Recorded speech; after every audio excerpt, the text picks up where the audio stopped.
The Skaven, also known as the Skaventide and the Ratmen, are true creatures of chaos.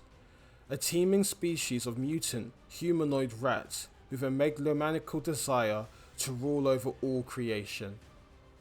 They are cruel, conniving creatures, self-serving backstabbers who proliferate in the dark corners of the mortal realms and beyond. They are the chosen race of the Great Horned Rat, one of the 5 major chaos powers, who sees their ascendancy over all other mortal races in the realms as the key to its own triumph over the ruinous powers in the great game played between them for influence and world domination.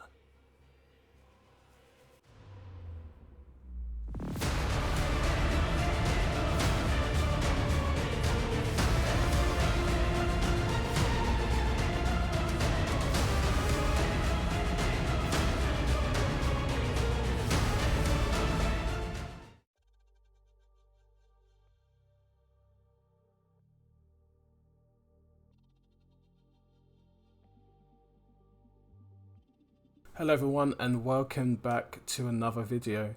So today we are painting the Skaven and specifically the clan rats. Now Games Workshop were kind enough to send me an early copy of the new Skaventide box set, which came with a bunch of models. If you haven't seen me do an unboxing, then go check out my recent video, which will be on YouTube in the playlist above. But right now, I'm just mixing up the colours that I'll be using for these miniatures. Main way I'll be doing this is by using a mixture of dark browns, reds, dark greens, and a bit of like kind of bluish black, greenish black as well for the metallics. Now, painting in oils, what I like to do is prepare my palette so you can see me mixing the colours together. I've got a range of different colours that I've mentioned already, but I'm just basically making a gradient blend between them, starting from darkest to lightest. I find it really helpful to start my palette like this as a way to make sure that I'm able to keep track of the colours I need to use, as well as in what order to place them, working from left to right. So I really find this helpful, and if you've watched my previous videos, particularly on the Crimson Fist or the Lictor Alpha, you'll know why we do this. Basically to just help us keep track of the colours we're using, understand the order they need to be applied, and also we can have a good way of making sure that we're getting the values we need before we begin painting. So this first section, I start by priming the models with black primer, and then I use a grey primer from Halfords. And normally what I like to do is airbrush, but I wanted to show you what it's like to paint these models without using any acrylics other than the primer whatsoever.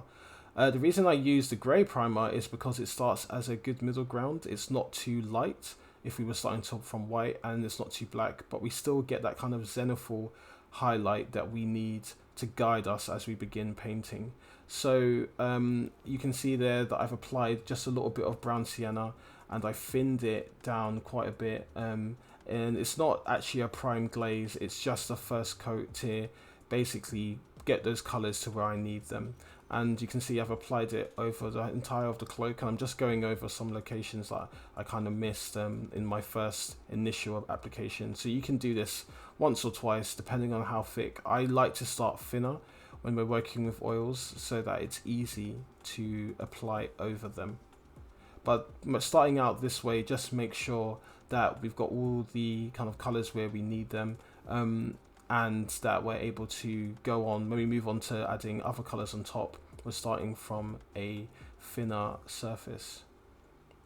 So here you can see me using a slightly different color, slightly different mixture, applying that on the model now, and you can see how easily that's going on without the need for any acrylic base. The key thing of working with this technique, however, if you do decide to use the prime glaze, or if you decide to use it slightly thicker, is that it means that we're not getting a texture build up. The key thing is that we do want a little bit of thinner in our mixtures, just to make sure that our paint isn't going on too thick. We don't want any gloopy or fluff textures coming into our model, we do want to keep it quite thin. And working like this is sort of like working with a contrast in a way, but oils are very versatile. You can see how nicely that goes in. And these paints from Scale 75, Scale Color, the Flow range, are really nice for this because they have really good opacity. The key thing you want to do with this technique though is make sure you're using an opaque paint. If we were doing this over an acrylic base and we had already had a complete opacity over our primary highlight, then we would be using a transparent paint as well. But for this case, we want to make sure that we're using opaque paints just so we get the coverage exactly where we need it. So you can see there, I've started applying some of the lighter color to the raised areas, the areas in highlight. I'm purposely leaving a gap. The interesting thing about oil paints, that works different from, say, acrylics. I mean, I suppose you can use this in acrylics as well if you wanted to, but we want to make sure that we are working within the values that we set ourselves when we began starting with our palette. And you can see that I'm basically applying this lighter color, that is the olive green, in the higher raised areas, and I'm trying to avoid the shadow areas. I'm not painting on top of them, I'm just painting adjacent into the spaces where I haven't actually covered, and that's where we're getting this lighter mixture, which is the olive green, and then with the scroll white. And then what we start to do here is I take a dry brush, I make sure that my brush is flattened out, and I just begin dry brushing those corners in. So here we've got coagulated blood, and now I'm just working on applying that color again with a prime glaze. You can see how easily that flows. Again, an opaque color from AK, really nice, a really nice dark red rather, and I start applying that onto the shield there. Here we've got the flag, which is this raggedy old flag that one of the Skaven carries, and I'm just working in the same surface. Don't worry too much about applications, whether it's cloth or skin. Most of the surfaces on these models are organic. The Skaventide clan rats actually have a lot of different surfaces for you to work on. You can see from here I've kind of applied with the coagulated blood, and now I'm going in with some cobalt blue light. And the reason you didn't see it on my palette is because this was something that I actually ended up doing as a guest. You don't have to do this. You could easily go in again with another layer of the red, or you could mix that with some green to get a nice shadow color. But I'm using blue just because I want to draw a bit more of attention to the red flag.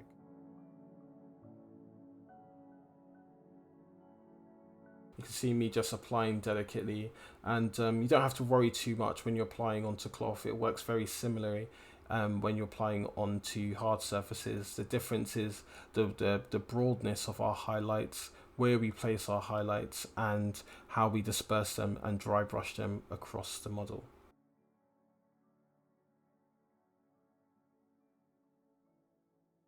So now I'm applying on a lighter mixture. I've just added a little bit of scroll white into my mixture to make this highlight, and it starts to get a bit pink, but it's fine. Towards the end we'll be going over this anyway once it starts to dry. I'm just applying that over the thinned layer. By starting with a thinned layer of paint, this actually allows us to layer on top of these areas without the paint kind of separating or blending in to the color underneath, so we still get that contrast that we had before. And you can see me here using the same mixture now on the front, trying to avoid where we've placed the blue and just applying it to those more raised areas where we think there would be more light. Now I'm using a busted, it's totally busted, and it doesn't really matter because of the texture, but totally busted size 1 brush from artist Opus. I've had this brush for a couple of years now, and it's seen better days. So now it's just my rough application brush. I'm not trying to be neat, I'm just applying the colors. I'm trying to easily get the volumes on, and then as we start to go up in detail, we can start to use finer brushes. But the key thing is the ease of that application. You can see that I'm just applying my brush side to side, and it's starting to get into all of those areas and crevices. Not blending, it's very static, pretty much staying where I need it. And then I can go in with my dry brush, which is an old Winsor & Newton brush, or Series 7 brush, which has seen better days as well. And I'm just used it now as a really nice robust dry brush, really soft bristles. Obviously, if you've got a Winsor & Newton, then you don't want to use it for this exercise, but if it did end up losing its tip or just is very old, like mine is about 3 years old now, I've been using it for quite some time as my dry brush, and it's managed to survive. So I'll keep using it essentially for this. Basically, when you see me grabbing it with my fingers, is I'm actually flattening the brush off, but trying to make it sort of like, think of it like you're trying to take a dustpan or a broom. I'm just removing some extra dust that's landed on the model there, and you're trying to use it as a way of like softening the edges. I'm not going across the entire area everywhere.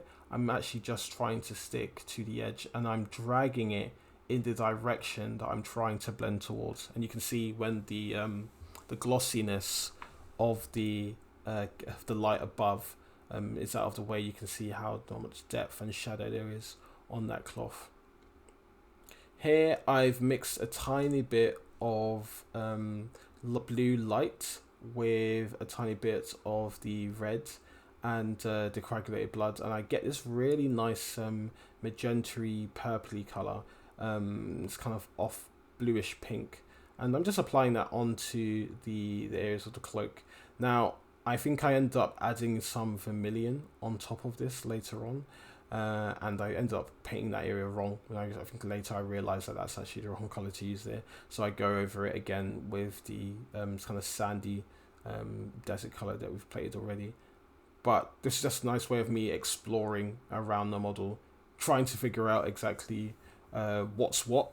There's so much detail on these models. I wanted to give a big thanks to all of my patrons who subscribe to my channel. I am trying my hand at more Patreon focused content recently. I've got a lot of videos over on my Patreon for people who are very dedicated to learning about oil paints, and I've recently been working on my Alpha Legion. So thanks for tuning into that, and I hope you can join me later on. So here we're working on another model, and I've just been applying the light green onto it. This is the olive green mixture we use on the other model, and I'm just taking these into all of the highlighted areas to make sure that the colors are kind of building up in gradient, and I'm going to make sure that we've got some contrast on the opposite side. So as we're working our way up the model, you should see where that darker area is. Slowly, as we begin to apply some of the lighter paint, that should start to blend away, and we'll go into light area. So I'm kind of starting to leave those areas alone, just kind of maybe towards the edges where I think the light would rebound off, and then I'll add a primary highlight rather to that side that would go towards the top.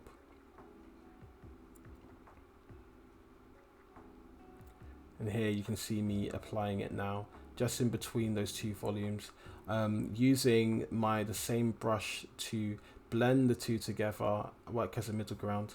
Now, if you're not comfortable with using one brush, you can absolutely use two brushes. You could use one of your application brush and then another brush which is mainly for dry brushing. But as you become more used to painting this way, you'll be able to essentially use the same brush as long as it's appropriate.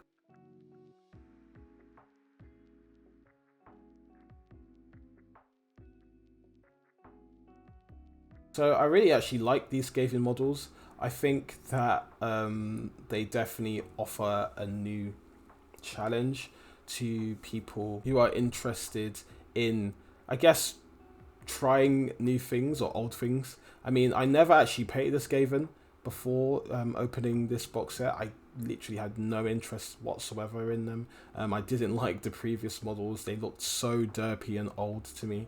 but these ones are full of detail.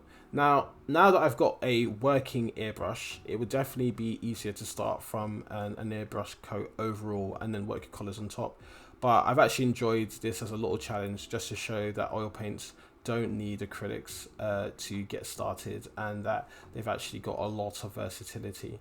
So now I'm using a size 0 brush from Da Vinci, and I've recently trying out their paints and their paint brushes rather, and I just went to see how they do. And now I'm just doing a repeat of what we did at the back here on the front, just going in into those crevices, keeping the paint thin. By doing it this way, you're basically using the oil paint like a contrast paint. It's getting into all of those crevices for you first, starting as a thin layer before we start applying slightly thicker layers on top each time. And I'm just working on my edges to make sure that it's deep, and then we've got some separation between the elements. So here I'm actually moving on to the head, and I wanted to bring attention to the face here. So I've applied a slightly lighter mixture of what we've been using on the rest of the model, rather the rest of the kind of tanned areas. And that's basically majority buff, so 2 parts buff to 1 part scroll white, and 1 part of the what color is this, brown sienna. So that way I'm able to draw attention to the face here. It's a slightly lighter mixture, and I can use the same mixture on the legs. And because it's so thin underneath, you can see how easily it blends now, but also it's taking in a little bit of the color, so we get this nice interesting tint as it's taking in a little bit of the color that we'd mixed before. And I'm just looking at how I think the light would reflect off the model, or rather off the material. Just applying a little bit of highlight, and I wanted to just bring a little bit of attention. Now, working with oil paints is nice. You get a lot of time to figure things out. If you don't like what you've done, you can easily rub it away as well. And you can just start applying, subtracting, adding and subtracting where you want.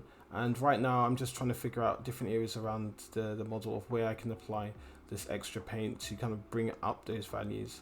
Now, one of the things I notice when I'm oil painting is just how glossy the models look when they're wet. Now, in AK in particular, they have brands of paints, or rather colors that are specific for weathering and getting a grimy, oily look. Whilst the majority of paints, oil paints actually dry either satin, matte or glossy, some of those AK paints will end up drying glossy. So I try to either avoid using those specifically, and I can always outline what those paints are later down the line, or just using a matte varnish, and it tends to unify things anyway. Now, it doesn't mean it's a bad thing. Sometimes you actually want that gloss for a particular effect, like I said, weathering, or you want your colors to look a lot more vibrant and stand out a lot more. So a similar thing that we did on the other shields from the previous model, just applying coagulated blood over the model, and you'll notice that there's a little bit of vermilion mixed in here, just because I did want it slightly more vibrant and slightly more warm towards color wheel.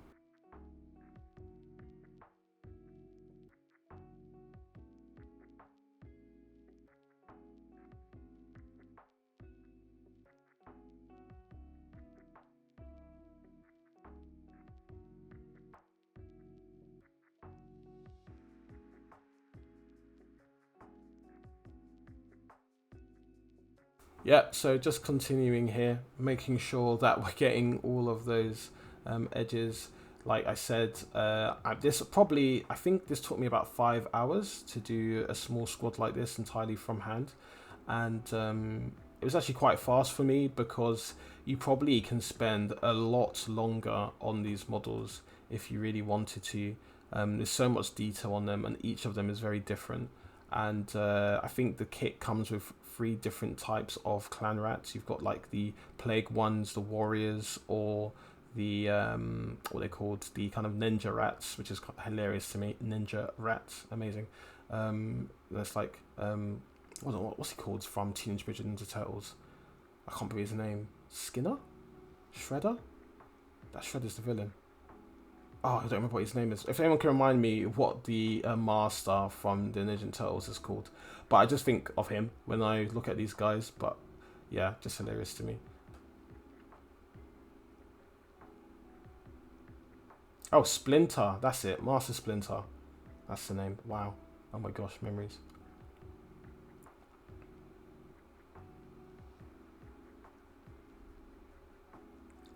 So you can see the same thing works with red. We applied coagulated blood to those top areas, and then we're just going over with vermilion. Now, I think red paints in general are not very opaque. Now, I'm using just above student grade because I'm using the model painted, um, branded oil paints from AK and Scale Color.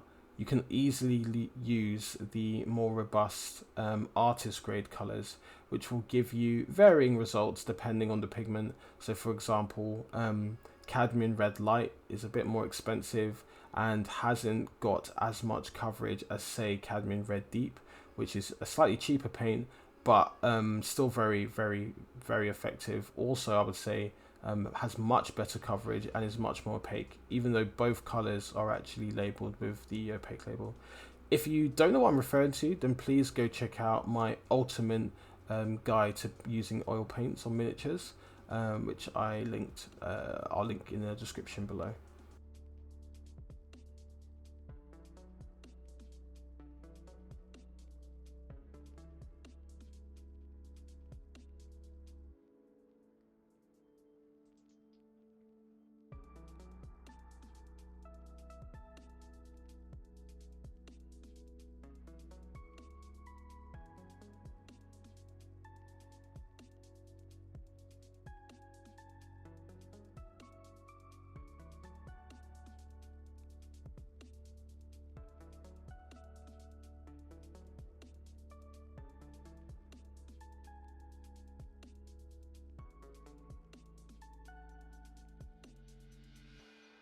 Here you can see even when there's the paint is very thin, it still blends over those areas really easily, and that's what makes doing textures such as cloth for these kind of clan rat men really easy. You can see just how nicely that goes on top, how we get this really nice coverage. Oil paints are very versatile this way, and one of the reasons I prefer them to acrylics is just the speed of which, without doing loads and loads and layers, how quickly you can actually build up to the opacity that you would need. So doing this for an army could be very quick, especially if you have an airbrush. You can quickly do an application of acrylics from your airbrush, and then you can just start to glaze or just apply through thinned paint, slightly thinned paint on top of those airbrushed areas or in the recesses to really get some deep color. So here I'm just coming in with a lighter highlight, similar like we've done to previous models. Simply you're just repeating what you've done on different areas of the model, trying to stick to the shapes and follow the shapes and volumes we've got, like in essence just following the same formula that we did when painting Space Marines. Obviously they have much larger surfaces to work with, but if you keep it in general, this model is no different from our Terminator. It has the cylinder, it has the circle, and then it has these like wider areas at the back where its tail starts.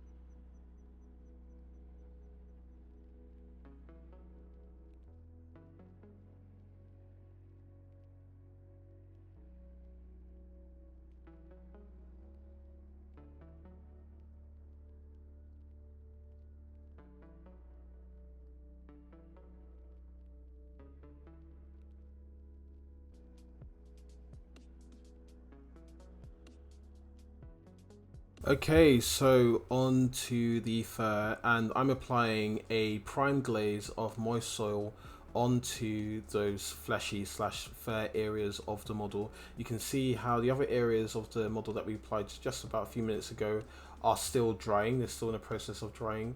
But this is really nice. I like to work in batches of different areas, and the advantage of working with the prime glaze over a grey primed model is that we get all of the highlights already covered and kind of poked out, and they're kind of popping out already, and all of the darker recesses are instantly being shaded as well. So it's very similar to using a contrast paint without the need to switch paints, I suppose, switch from contrast to normal acrylic. And that's why I really love oil paints. They're super versatile. You're able to do multiple different styles of painting with them. You can be really thick, it can be really thin. You can use it as a glaze, as a wash, and then go on top of that with a thicker layer of paint just to get in that detail. Okay, so now I've moved on to another model, and I've mixed in moist soil, olive green and buff, with more buff than any of the other colours. And the reason for that is the olive green in particular is that kind of green tint to the skin. So this particular model is, I think, is a bit like infested. He's got like a disease on him. He's more of a plague rat. So that's why he's got all these boils on his skin and stuff, which I really liked. So I wanted to kind of reflect that overall hue on his skin as well. So I've basically started to highlight these areas. Now you can see that the layer we did before, the layer which was literally just the prime glaze, is already very dry, and now we can just start drawing on the skin. And you don't have to go into super amounts of detail. I mean, obviously these models are just for armies and not for display, so I'm not going to spend crazy amounts of time like I would on a character, for example, going into each detail and blending it to high levels. But what we get is a very similar level of detail with just not having to spend as much time. So the biggest part is just like focusing on the highlighted areas, all of the raised areas, just trying to bring more attention to those spaces. You can also do the similar thing on the fur and on the ears, but we're going to add some like kind of red and pink into those areas too, just to create a bit more color and draw a bit more attention to those spaces. For the boil on his back, this like diseased cyst lump thingamajiggy, he's clearly not been looking after himself. I'm adding in some coagulated blood, and I'm thinning it down with a little bit of thinner, and then on top of that I'm gonna apply some coagulated blood mixed with some scroll white. So the kind of key here is keeping it very kind of dim, or rather desaturated. We want it, especially in the recesses, we want it to look like it's bruised, it's unhealthy, it's full of like pus. We could go really far and make it yellow and kind of green and add all that, but to be honest, I just want it to look like quite kind of raw, really unhealthy. So I'm kind of adding that mixture into different areas, like on the tail, onto the cloth where clearly it's probably leaked onto his back and stuff. So we'll just work our way with that around the model until we're comfortable, until we think we found like the level that we need. So at this point I start highlighting the skin and just drawing a bit more attention to it whilst those fleshy bulbous areas are drying. And I'm just trying to stick again to the raised areas, trying to even bring a bit more attention now obviously to this side of the face. Using a similar mixture, I've just added and increased the amount of buff as well as the amount of the additional scroll white, which is a really opaque off-white, and I'm just using that to highlight these raised areas, trying to create some difference between where we've got the kind of chainmail, making sure not to go too far into the recesses to ensure that we get a little bit of separation in those areas. So now I'm using coagulated blood into all of those raw fleshy areas. By the time I've worked my way around the model, it's actually dried already, so we can actually start using this. And this part's really gross. I think this is actually his skin.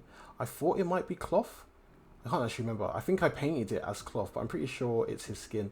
The little part that's hanging over, it's just really gross. Like, these models are just disgusting.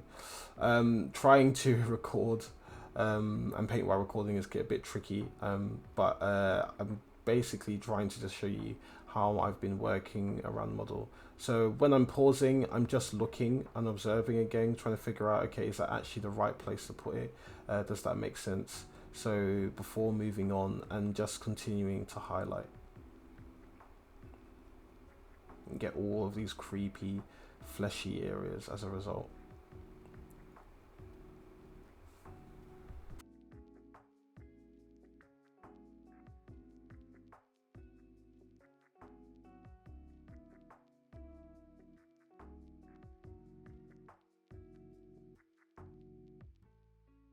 For the tan cloth, I use moist soil in the shadow areas just to darken the space and add more contrast. And this is really helpful for just making the models pop. All of the kind of creases and areas, we've just adding a little bit of shade into these spaces manually. And then we can always soften that transition by blending it out.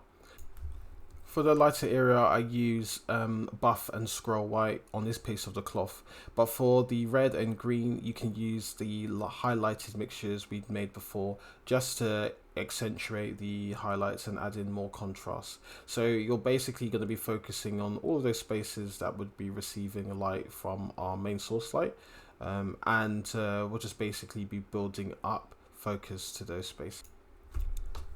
So slightly out of order because I know that we've already painted the flesh here. We're just going to be focusing on the cloth because it made more sense to pull it in this location. I'm basically using a few light scratches, really taking my brush, and the paint is very thin at this point, but I'm trying to create a small texture over just a little bit of texture over these areas of the model. You can see how quickly I'm dragging my brush in different directions depending on the flow of the actual material itself. So here it's kind of hanging, and my highlights, my brush strokes that I'm creating are following that, they're following that shape. For the heads, I'm using a slightly brighter mixture, just a little bit of the olive green and scroll white, and I'm just mixing them together and then applying them on top of these raised areas just to create that highlight. You can see where now they're starting to kind of overshadow those darker areas that we had just highlighted again.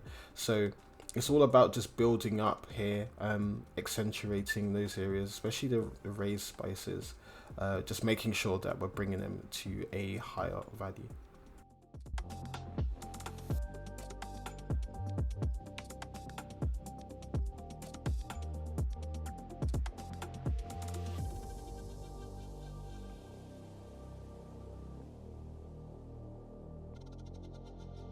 For the trousers or the ripped rag cloth, it's basically the same. I'm not going to go into too much detail on these areas or trying to blend it spectacularly. It's actually quite nice to create this rough texture, and this is kind of to show you that oils can absolutely achieve hard lines as well. They're not just reliant on smooth blends, they can absolutely be rough and hard areas too.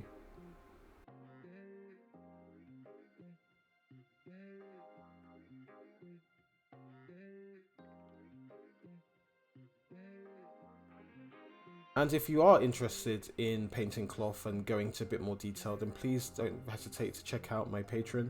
I'll be painting the Skaven engineer very soon, and we'll be going into more detail on how to paint his red robe.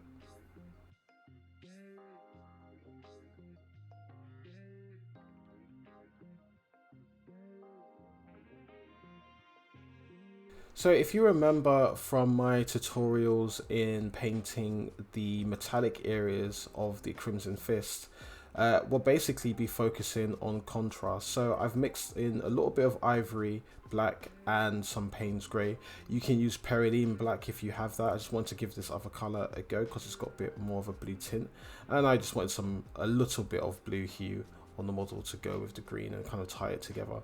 So here I'm applying it into the shadowed areas, and you can see I'm just focusing on applying it, basically like sketching it out, blocking in the volumes. I'm not worried too much about making sure all of the highlights are blended. The biggest and most important thing is to make sure that your colors are in the correct location. So for here, I'm basically I'm just experimenting, to be honest, like in this area. I'm trying to create contrast, so where I think the light would gather depending on which surfaces are facing upwards and which faces downwards is where I'm placing the light. So you've got the reflection from the floor, and then you've got well, below where the tip of the blade is facing downwards, and then where the light is facing flat onto the model, I'm basically trying to apply my highlight there as well. Now, non-metallic metal is one of the more difficult areas to start on with painting because it requires a good understanding of planes, volumes and light. And this is something that you'll improve as you continue to paint. I definitely wasn't able to paint non-metallic metal when I started, but becoming a good observer, if you're interested in knowing how to paint swords, I actually did a tutorial in my fundamental series, which you can check out. It's called Oil Tech Fundamentals, and it will be tagged on the top of the screen. You can have a look through that to understand how light volumes work on hard metallic surfaces and how that can be used. For the Skaven though, their metal weapons are very rusted and old, so I didn't want it to be super reflective, and as I start blending out, you'll start to see that it dulls and dims, and that's mainly just because we're mixing that paint together, we're reducing that shine, and the metallics won't basically look, well, the metallic sword won't look metallic until we start getting in some edge highlights. After a couple minutes, that area that we've started to blend is actually ready for its second layer of paint, and you can see that it's still thinned. We're not actually, because it's dried already, we're not rubbing away paint in this area. We're actually able to paint over those spaces without the thinner removing any of the paint we had previously applied. Now I'll start to dry brush this, smooth it out, pull it together with the rest of the highlighted areas, and then eventually we'll start to see that sword really start to pop. And I really enjoy non-metallic metal now. It's really easy to create really smooth blends as well as stark contrast. Again, that versatility coming in to really help us as we start moving our paint around. It stays workable for so long and it dries really nicely when it's matted out. So now I'm beginning to highlight the edges of the swords just to give it that metallic effect. I've opted to go for the edge of my brush rather than the tip in some areas, just for speed and also for roughness. And when we start to smooth this out, we can come in again with a dry brush and just slowly blend those areas away. But this is really a nice and effective way of just creating that metallic effect, so you can actually see, okay, this is a shiny surface still. Again, as you blend and as you paint, you'll begin to see areas that still need some work. So here you can see I'm just adding in a little bit of contrast and then reflective light, and then I'll go over that again just to recreate the highlight that we accidentally kind of moved away. And then when we dry brush, we actually soften those edges anyway, so we'll have to go over again. But it's also a nice way of just giving us that visibility and control earlier on.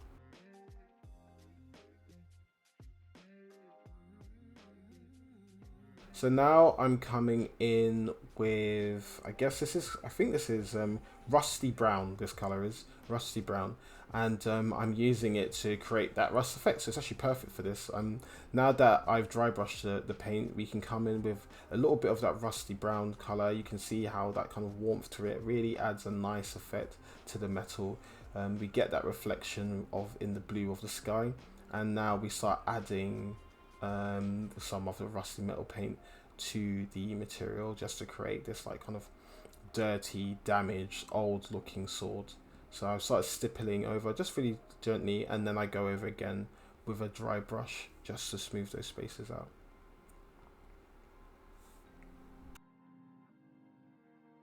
I then take a very minuscule amount of rusty brown and mix it into 3 parts to 1 of scroll white to rusty brown, and start adding these little chipped areas onto the blade just to make it look like it's a bit more discolored. And I start adding that into my highlight color as well, just to show you that the Skaven don't really look after their weapons in any shape or form. Adding that really bright chip to the edges gives it this nice kind of rugged effect. And this helps us to sell the effect that they're really not maintaining their weapons at all. They've probably just found some slab of metal and attached it on to a stick and are now using it as a weapon. The goal here is just to draw attention to the blade so that anyone who's holding model can see that, you know, you've thought about where those scratches would go. But don't worry too much, just have fun with it and experiment.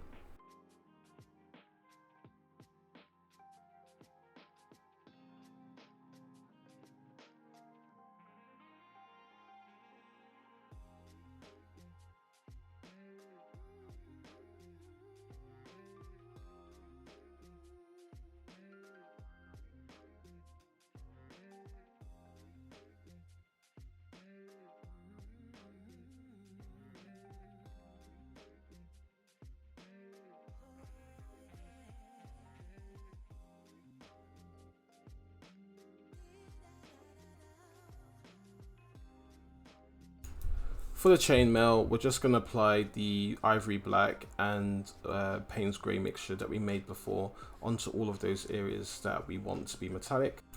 And the chainmail should be relatively easy because we'll be able to use a bit of optical illusions in order to get our point across. Again, this is not a display model, it's mainly just for army painting.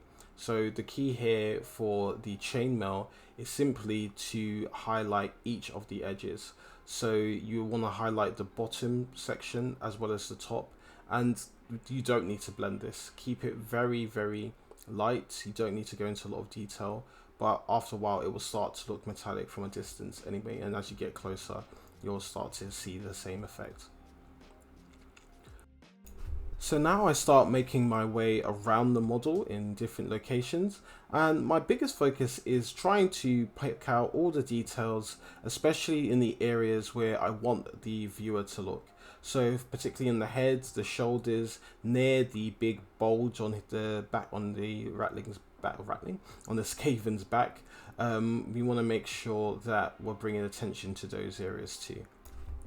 Now, you'll notice that there's this weird mark on the shield. I really didn't like this. I tried to do one of those weird triangle things that the Skaven have. I'm not even sure what those markings mean, but I totally flopped. It ended up looking like a heart, so here's me trying to salvage it. To be honest, I think you might be better off just painting it red if I were to do it again, or maybe I'll go over it later.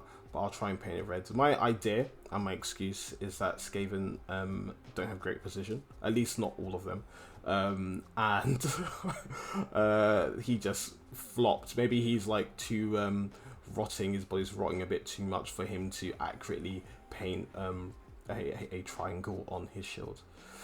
After giving up, I basically move over to the last details, the eyes and the teeth, and I start just applying a little bit of a mixture onto the eyes, so like a little bit of coagulated blood and vermilion, and then I take a bit of the brown and white and apply that onto the teeth. You know, there's so much details, it's easy to actually totally miss this if you're not careful, and so I start picking those details out and begin to bring this model at least to a close. Now, this is something that I copied across all of my other miniatures, so you'll see at the end when they're completed, they're all up to the same standards. Speaking of standards, I decided that I'd go back over the cloth here. I wasn't really happy with the kind of pinkish look, so I added vermilion over to the highlights, and you can see it's already dried, it's already starting to kind of like settle in, so it's been really nice to kind of go over that. Again, this was all done in one sitting.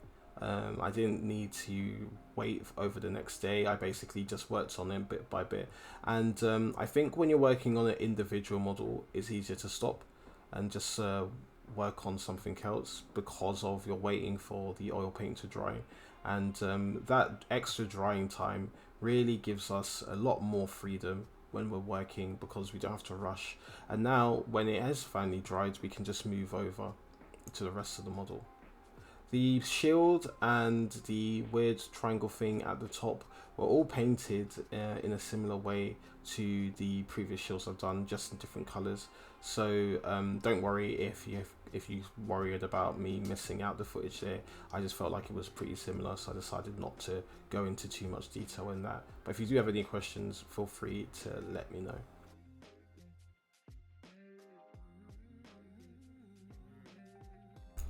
I then start picking out the details here. I think I mentioned earlier in the video that I'd want to come back to this just because of the color. I wasn't really happy with it. So I start adding vermilion to the clothing as well as the flag. And it's actually quite nice because now you can see, especially on the flag itself, you can see where the blue has settled in. And that effect basically carries over, and now we can start to see it come into fruition now that the colors are starting to dry a bit more.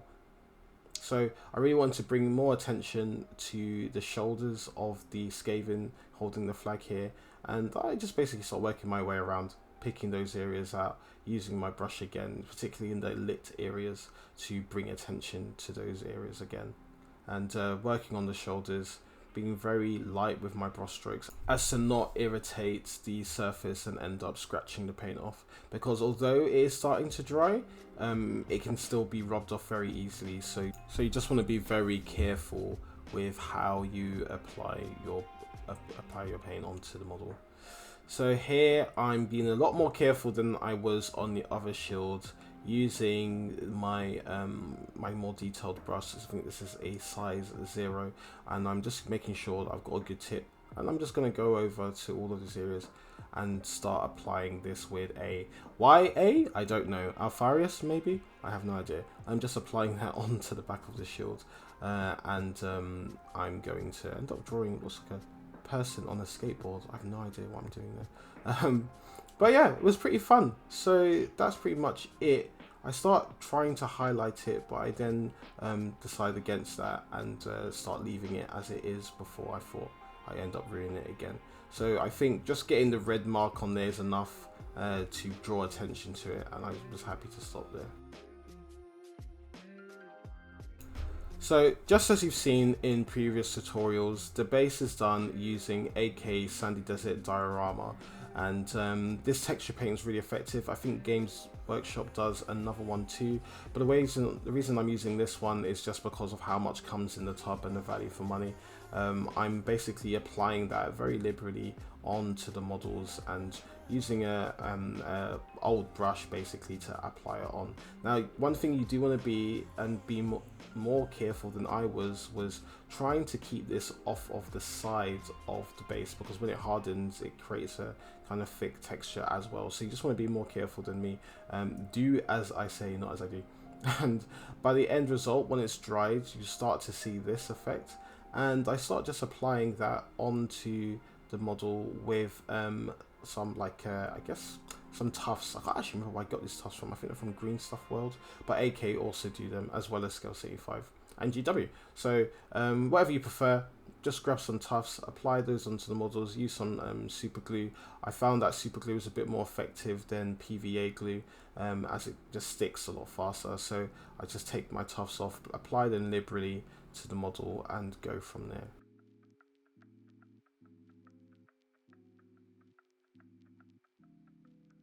I like adding height onto my bases. So remember, if you haven't seen how I did my bases, you can check out the dead base as well as the base from my Crimson Fist and Tyranid tutorials. I basically go through the same steps there of how you can sculpt and add a bit more elevation onto your bases without using cork, which I find to be very annoying to paint on top of.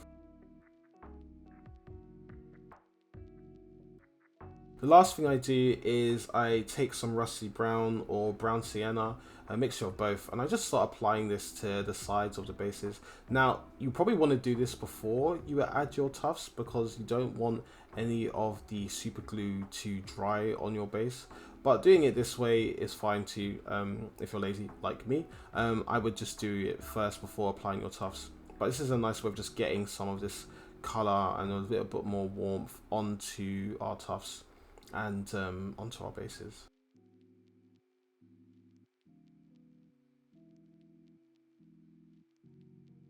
And that is pretty much it. That is the end of the tutorial. I hope you enjoyed it. I did whiz through a lot of things, but hopefully you found it really enjoyable and really easy to follow. Please let me know if you've got any questions, and be sure to just get in touch afterwards. And thank you again for just tuning in and watching. Thank you to GW for sending these out to me. It's been really fun to paint something totally different that isn't a Space Marine or a Tyranid, and it really challenges you in a different way. So be sure to pick up a box if you're interested in Skaven, and be on watch for some more tutorials coming for the Stormcast. And if you liked the video, don't forget to give it a like and subscribe. And if you'd like to support the channel, there should be a link in the bio to my Patreon. Thank you to all my loyal patrons, you make this possible. Bye for now.